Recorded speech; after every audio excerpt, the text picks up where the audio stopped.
Ce qui nous a quand même aussi attiré dans cette démarche, c'est le positionnement politique du mouvement dans lequel il se trouve, le mouvement démocrate,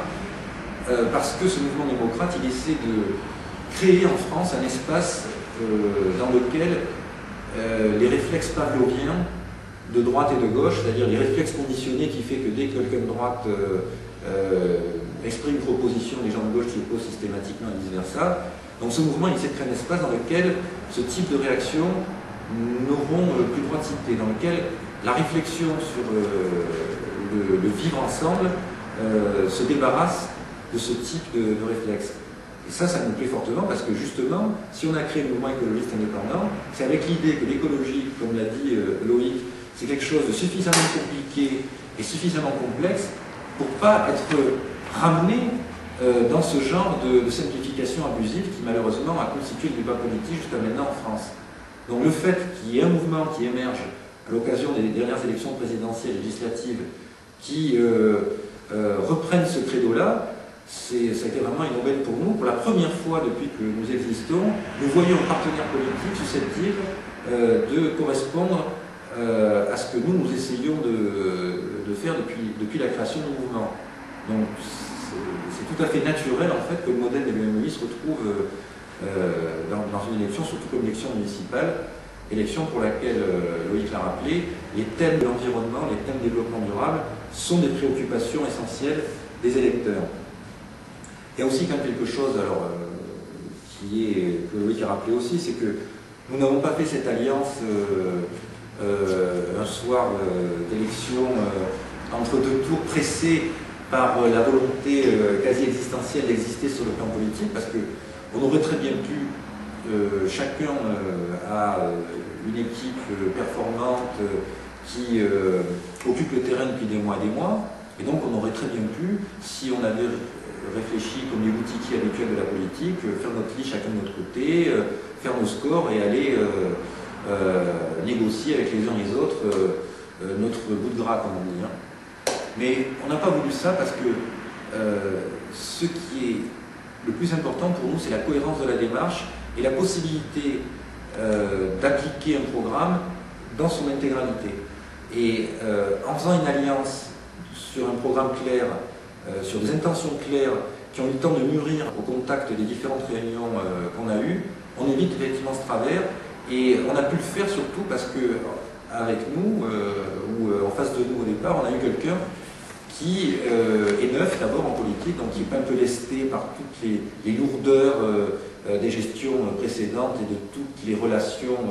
plus ou moins clientélistes que ça peut induire, et qui est ouvert à l'écologie, effectivement. Ce n'est pas qu'une déclaration de principe, on a pu le vérifier, même si au départ, effectivement, il y a des cultures quand même très différentes entre nos deux mouvements. Et justement, c'était très intéressant, ce processus de discussion et d'élaboration d'un programme en commun, et pas d'un programme commun, je le précise, c'est que justement, on a pu vraiment maturer les approches les uns et les autres. Je ne sais pas si c'est dû au fait qu'on est d'une génération un peu très proche en fait, l'un de l'autre, mais en tout cas, je peux vous dire, parce que moi j'ai quand même une certaine expérience des élections, c'est vrai que je n'ai pas eu en face de moi les habituels marchands de tapis qu'on rencontre dans la politique en général.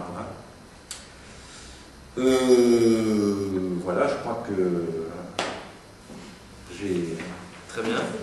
On va vous donner quelques exemples à propos de l'écoville. Voilà, à propos de l'écocité, quelques exemples, oui, c'est pareil, quelques exemples de ce qu'on pourra faire, de ce qu'on va proposer. C'est vraiment des petits exemples, hein, c'est des choses qui ont été choisies comme ça pour illustrer un petit peu le propos, mais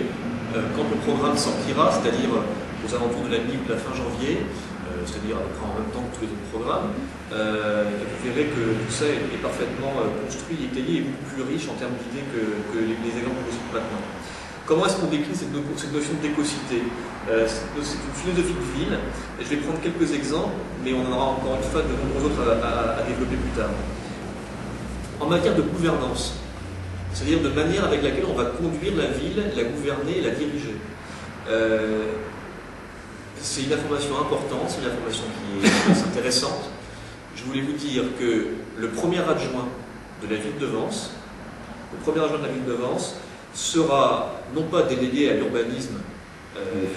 aux travaux ni aux finances, le premier adjoint de la ville de Vence sera également en charge du développement durable. Ça veut dire qu'à chaque fois qu'une décision sera prise par les adjoints de la ville, d'accord, à chaque fois qu'une décision sera prise, ce premier adjoint devra se demander, devra se poser la question si la décision qui est prise respecte l'environnement, respecte la ville, notre patrimoine naturel, et si toutes les hypothèses de solutions ont été émises et imaginées dans ce sens. Donc un premier adjoint en charge du développement durable. Par exemple, en matière de sécurité, il y a plein de points à voir en matière de sécurité. Un exemple qui illustre cette notion d'écocité. Il y a beaucoup de quartiers de la ville de Vence qui sont insuffisamment éclairés et qui génèrent chez les Vensois une sensation, un sentiment d'insécurité. D'accord ? Eh bien, quand on installera, quand on éclairera ces quartiers, on éclairera ces quartiers avec des dispositifs qui permettent d'économiser l'énergie et d'utiliser les énergies renouvelables. En matière de développement économique, troisième volet par exemple, je tiens au développement économique parce que je tiens effectivement à ce que ici on soit capable de créer, d'entretenir des emplois et de faire en sorte que cette ville ne soit plus une ville dortoir ou le soit un peu moins, qu'on limite cette tendance qui est très très forte aujourd'hui de ville de Vence, et donc que des emplois soient créés ici et qu'on ait un renouveau, un renouvellement effectivement des gens qui y habitent et qui y travaillent.